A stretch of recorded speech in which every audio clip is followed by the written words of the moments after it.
Welcome to our introduction to Maimonides. Rabbi Moshe ben Maimon, or Rambam as an acronym, is one of the great figures of the Middle Ages. He reopens this question that we saw with Al-Ghazali, the reconciliation of reason and revelation, which is the characteristic problematic that the medieval period has to contend with, because from the ancient world you have the emergence of philosophy, the claims of this reason that is able to critique mythology, the political mythologies of the ancient empires, that has to confront the new universal religions, especially Christianity and Islam. That also includes the root of those religions, and that is Judaism, and that's what we see here in Maimonides, which is the Latinization of the name.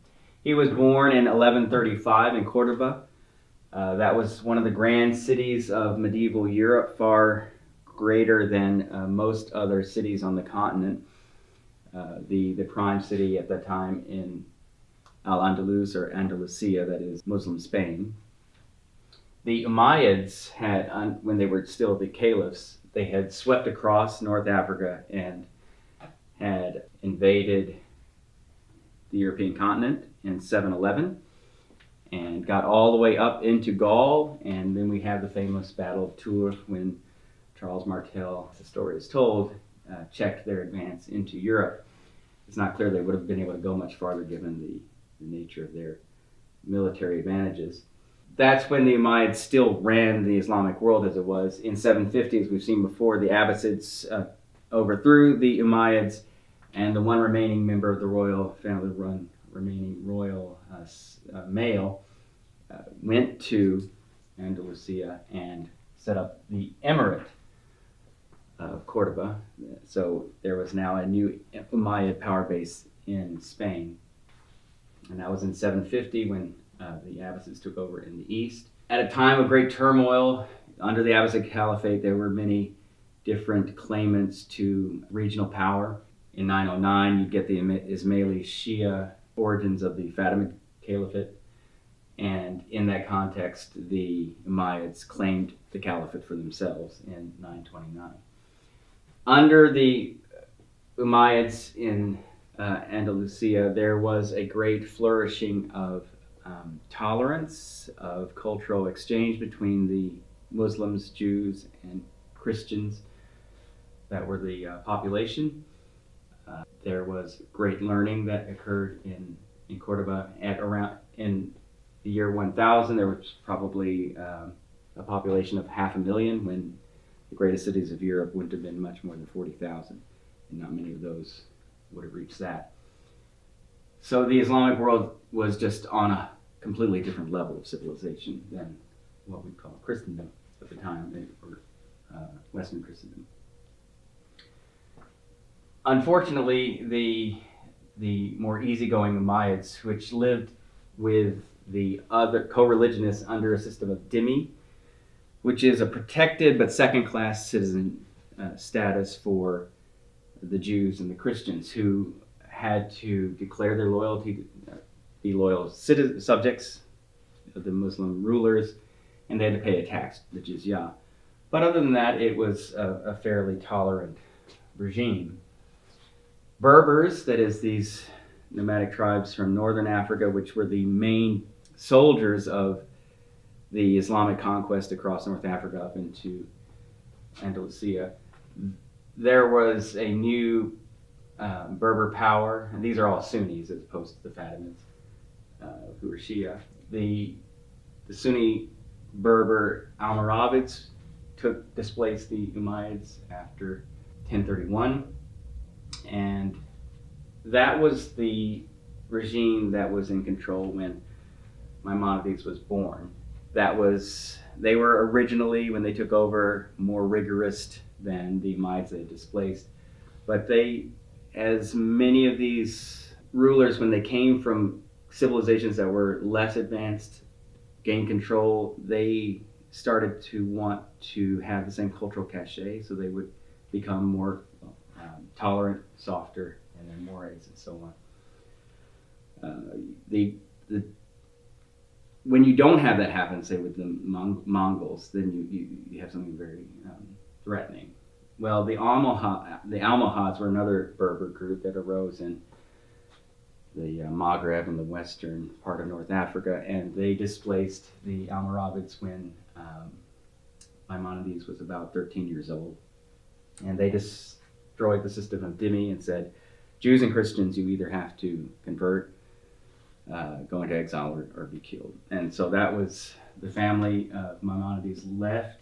They spent time in southern Spain, in Morocco, eventually getting to the new Crusader states in the Levant, because this period that Maimonides lives in is the time when the Crusaders had established kingdoms and counties in the east.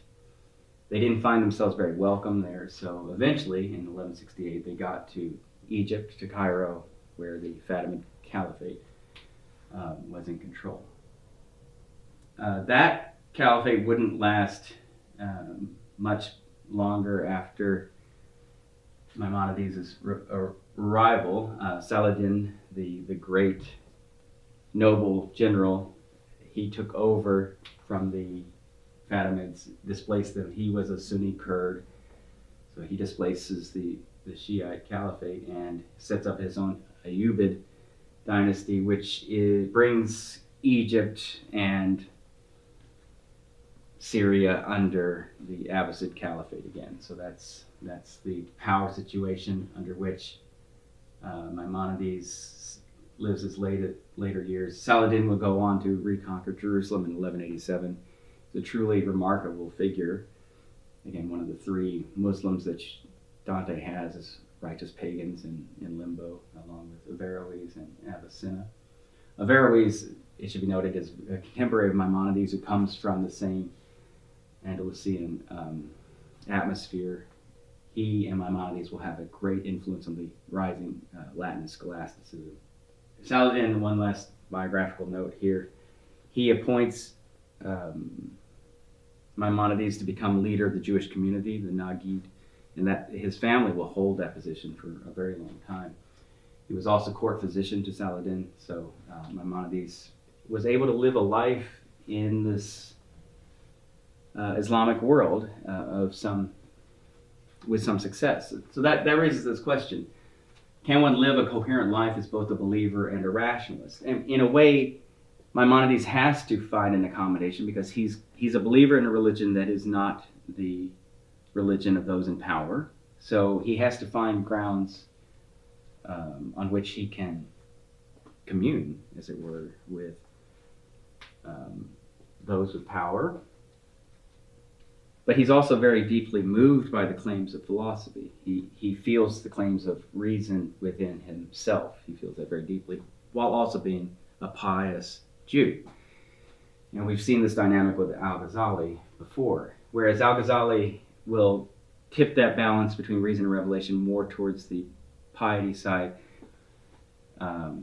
without in any way gainsaying Maimonides' piety. He tips it a little bit more to the reason side.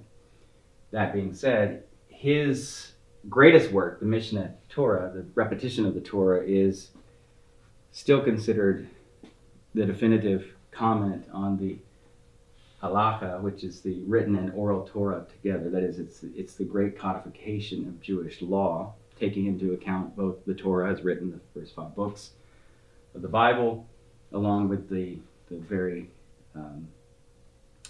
long-standing oral tradition, the Talmud, which includes the Mishnah, the Gemara, and other writings. So it is Maimonides, with his great good sense, who's able to bring all these rabbinic judgments and systematize them, and to make them very usable as a code of law. And that's his greatest contribution, certainly, to his Jewish community. And you have that epitaph on his grave in Galilee: "From Moses to Moses there was none like Moses." The work, though, we have is a selection from the Guide of the Perplexed, which was written about 1190, so this is after Saladin had taken over in Egypt, in Cairo. And the great problematic here is how to reconcile reason and revelation, or philosophy and theology, or philosophy and tradition. There are many people who, even those who accept the authority, the usefulness of the Mishneh Torah, who would find his philosophical musings here to be beyond the pale, the Maimonidean controversies that would break out periodically in the Jewish community, and indeed even with the connivance of certain Christian rulers who, there's at least one occasion where such a Christian ruler was asked by a Jewish leader to burn Maimonides' books, and that happened. Reason here would be Greco-Arabic Aristotelianism, and that's this long brewing tradition of vital thought that had gone, after Justinian shut down the pagan schools of philosophy, those thinkers went farther east. They go to Syria. It gets translated, that Greek wisdom gets translated into Syriac. We've seen the House of Wisdom in Baghdad translates that into Arabic, and then it goes all over the Muslim world back west into Andalusia. This is ferment of thought. Everybody's living off of Neoplatonism and Aristotelianism. The perplexed person that Maimonides wants to provide a guide for, it is really a question of how should we live. I mean, can you live a coherent life when the person that he's addressing is someone who's been trained in the law, who lives a pious, dutiful, religious life, but who also has had philosophical training. And he gets perplexed reading the Bible. And I think those of us who are believers might understand this. You start off with Genesis 1.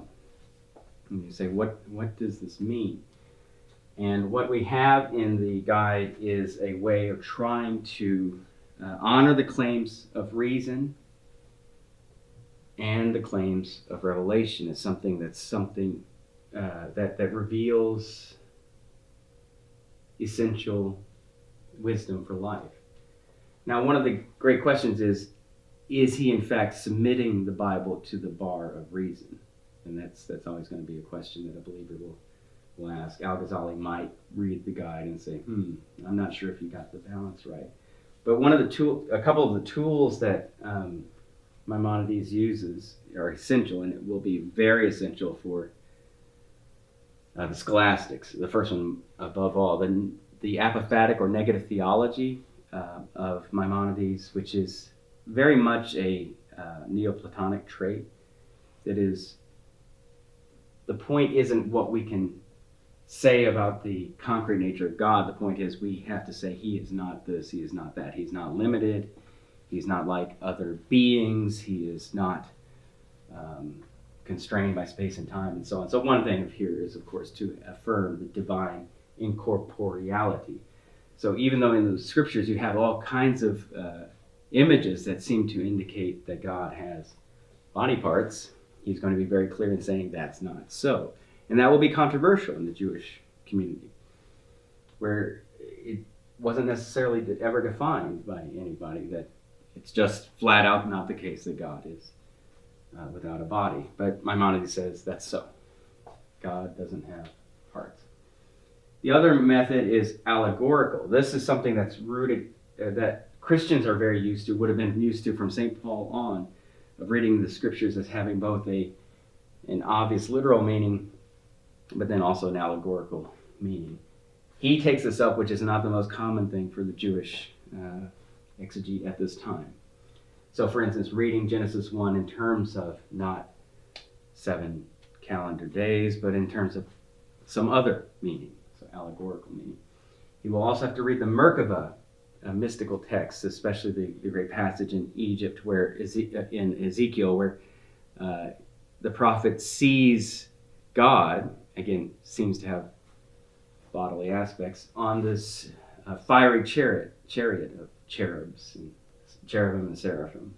That's something that he tackles in the end of the guide, which is the most pure part of the the Jewish theological tradition, this tradition of Merkaba mysticism opens the door into very deep waters, and in fact it was generally frowned upon to talk about those matters publicly, but there he has it in a book. He's talking about it because he wants to guide the person who sincerely believes and who sincerely feels the call, the claims of reason. So